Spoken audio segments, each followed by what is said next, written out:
Hello from the rocky shorelines of southern Tenerife in the Canary Islands. I'm Patrick Hughes, and this is Planet Patrick.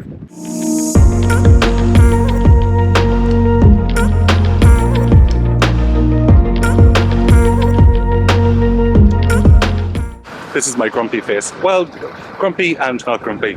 I organised a car to collect me from the airport because I have to work, but they had not organised anybody. You live, you learn.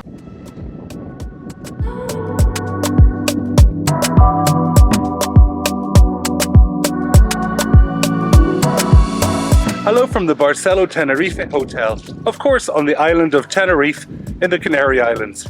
In this particular Barcelo hotel, they've got two levels, regular level and royal level.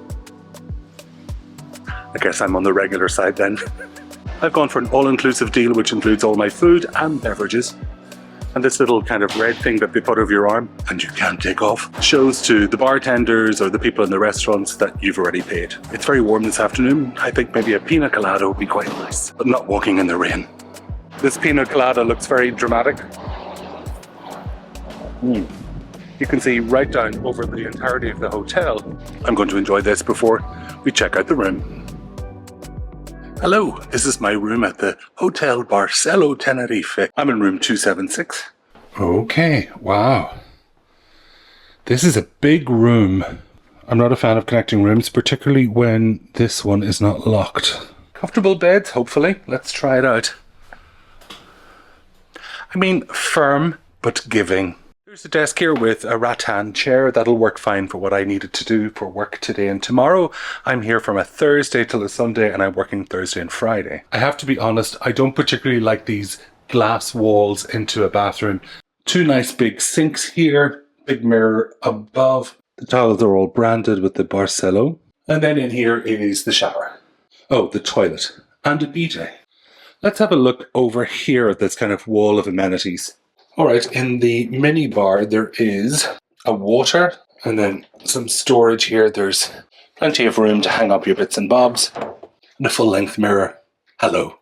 There's a tea and coffee station here. Let's have a little look outside.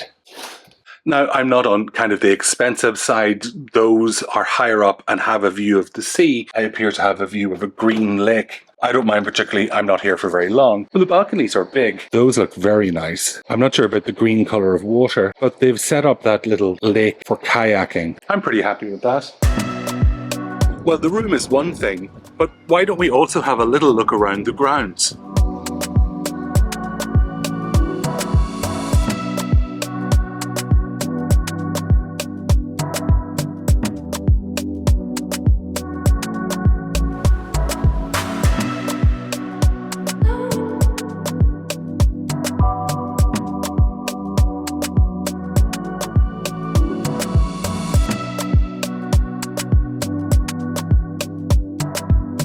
So what's my final judgment about Hotel Barcelo Tenerife?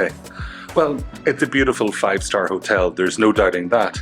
And to be honest, I booked this through booking.com and got a great rate. So I can't complain about the cost to quality ratio. 9 out of 10.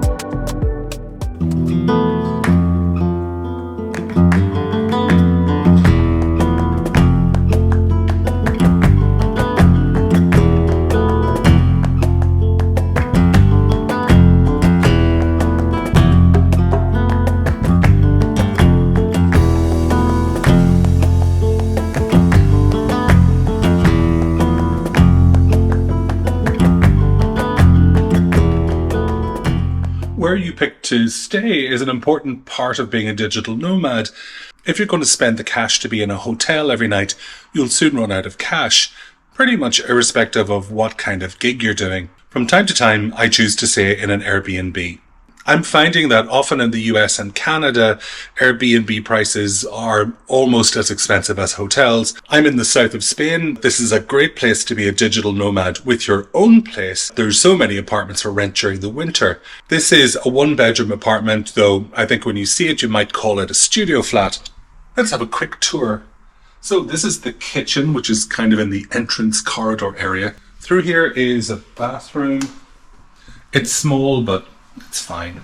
And the drains here are not the best. They have a little bit of a smell to them, so the window stays open, the door stays shut, I believe.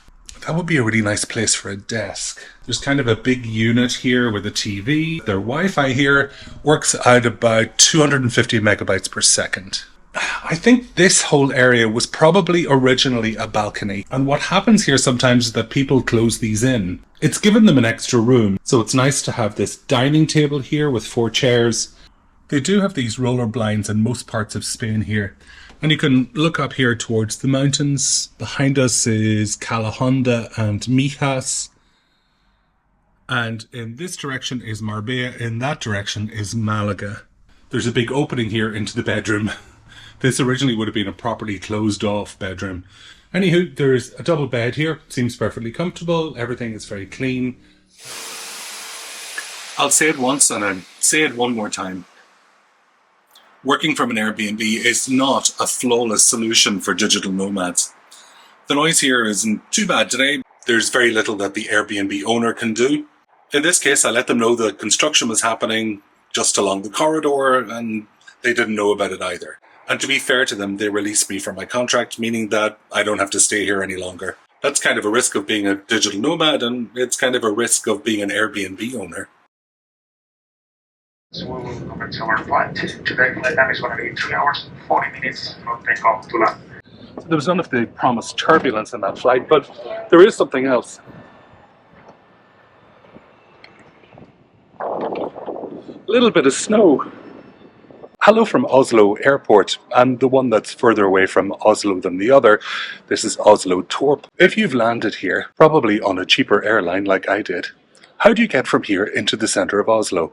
So you could take a hire car, but I'm not counting that as one of my 3 ways of getting into the city. One of the most popular ways is to get the train. Now, if you're going to get the train, you need to get a connecting bus over to the train station, and the trains don't go as often as you would like. The second way that you can travel is taking a taxi. I priced this using one of the reputable firms which are used here at Torp, and that looked like it might cost a little bit in excess of 3,000 Norwegian kroner, which is getting up into 250 to 280 pounds, about $300 or a little more. The other opportunity is to take Flybus. That's the Torp Express bus. That costs in and around 350 kroner, much more reasonable, about a tenth of taking a taxi, and it goes to Oslo Bus Terminal, which is right in the centre of Oslo, and that's where I need to be. Don't you like my shoes?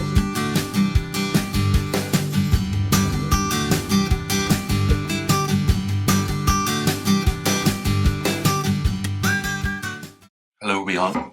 Hello, I'm in Oslo. I'm in reflective mood, I suppose. And I just kind of wanted to vlog about it a bit. I don't have a script. This is just my feelings at the moment. I'm on the second last day of the biggest corporate job that I've done in years. Actually, I've been quiet online because I've been doing this 6-month piece of work and I thought it was going to be quieter than it is. It's ended up being super busy. As I write and create content about being a digital nomad, I'm at one of those points of transition myself, and I think it's important to show kind of what that's really like. I've worked remotely for, it depends on how you count it, but for more than a decade. So if you don't already know me, I've worked in the City of London off and on for about 20 years, and somewhere in there I said, okay, I need to do more of this remotely, and just before the pandemic, I signed up to do a PhD, thinking this would be my way out of the intensity of the corporate world. And instead it was from one form of intensity into a different form of intensity. I've worked a lot on trying to refine what it is that I want to do and why I feel happiest when I'm on the road. And I've gone through a lot of coaching to get to where I am today, and I guess I kind of want to share some of that with you. Going back into corporate 6 months ago was not entirely a happy choice, but I worked out that if I want to try and build something serious with my blog and video work and creating content and all the platforms, that I needed to be able to fund that. And you know, I'm in my 40s, so yes, I have a pension and I have some savings. I was like, am I going to invest all of that into this change in how I work? And the answer is that, the answer for me was actually, yes, I would put all of that in.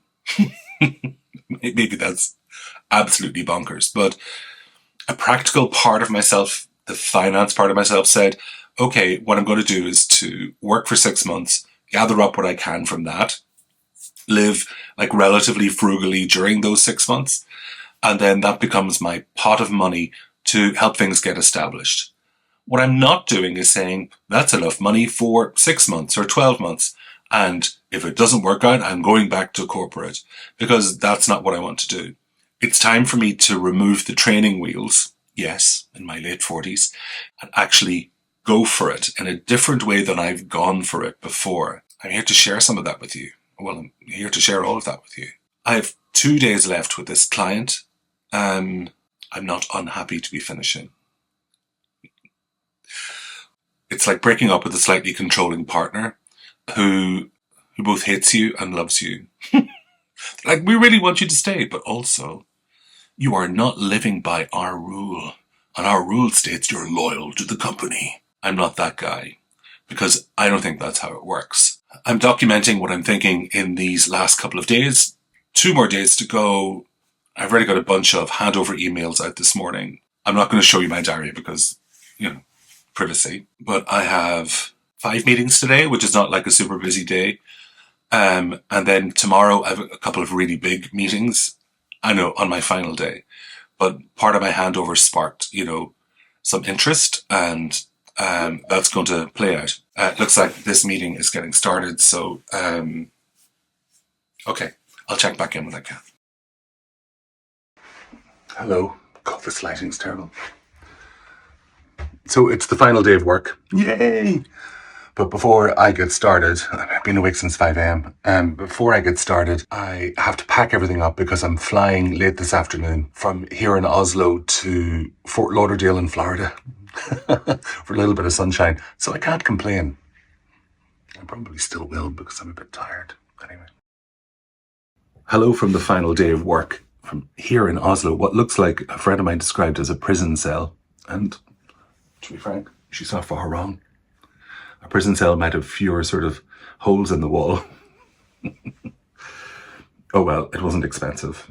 So this is the final day. Yesterday I was kind of a bit stressed. I felt that I still had a long list of stuff to do. I got through it methodically, and I took an hour off to go to the gym and kind of decompress and get out of my head and into my body a little bit. And that really helped, I have to say. And then went for a long walk last night to get dinner. Dinner wasn't great. But here we are. For the past couple of weeks, I haven't been sleeping as long as I normally do. I'm a great sleeper, and I typically get 8 hours a night. And for the past couple of weeks, I've been getting 5.5 to 6. That leaves me feeling a little bit and now I'm looking at myself on the screen. I know you're there, but my eyes a little bit kind of weary. And that is because of stress.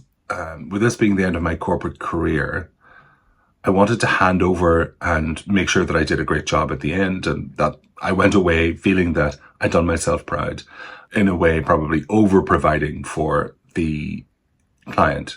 So here I am, and even though it's the last day, I still have 2 or 3 big meetings to go before I can finally pack up, leave the room, and head to the airport.